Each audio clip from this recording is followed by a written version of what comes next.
Pona biso ezali likama ya mbala kata. Eloko ya liboso ya mutuya ezali kotia nanu bato libanda na likama. Tosali yango. Oyo mosusu ya ndenge nini bazali, ndenge nini bavandi, l'État atie la disposition ya kotambola na bato, kobima na bato, moyen elongo na ba ONG oyo bazali ko accompagner biso, tozali kosala yango na ndenge oyo tozali na yango pe na maboko. Ezali likambo oyo eleki biso mayele pamba te, ezali likambo oyo nzambe oyo tokoki kontrole yango te. Mais pona biso motuya esengeli kaka kosala mason pona kotia na population na biso na libanda ya likama wana, bongo oyo soki koya na sima soki kima ezongi bakozonga na bandako na bango pona kosala musala po bazala na kima. Kasi bisika bakei bakobika ndenge nitoka kilo baki na bato mususu bakende na Kibumba, bamususu bakesake, mususu bake Rwanda, mususu bake Bukavu, kuna bakobika ndenge bakobika.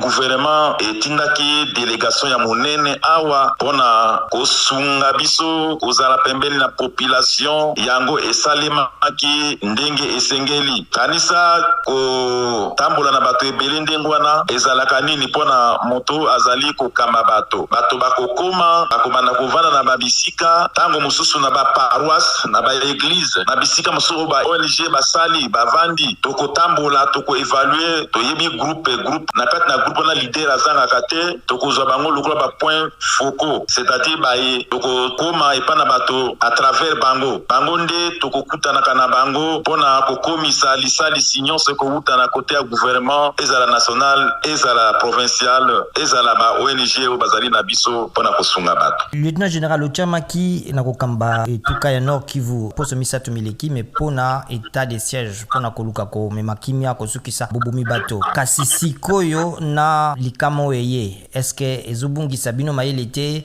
ndenge nini misala kuna ya état de siège ya bitumba pe kokanga babomi ezosalema te bitumba ezali kosalema na yango oyo ewuti kokwela biso ezali likama ya mbala kata esengeli toyeba kosala na likama na ba oyo etali bitumba toyelaki nde tosala nyonso elongo pona kopesa kaka nyonso ezala nzela ya bitumba ezala kaka nzela ya bokoso oyo ekomeli biso ya volcan ya moto nyonso tu ezali pona koluka kaka epai nini population na biso ekozala na kimia moto ebimi totie bango na libanda po ete likama ekwela bango te totala no ndenge ba scientifique bako yebisa na biso bongo tozongisa bango na bandako nzoka nde ba opération to pe bitumba ezali kokoba na yango na kati na terrain ndenge baloba. Bon bozana makoki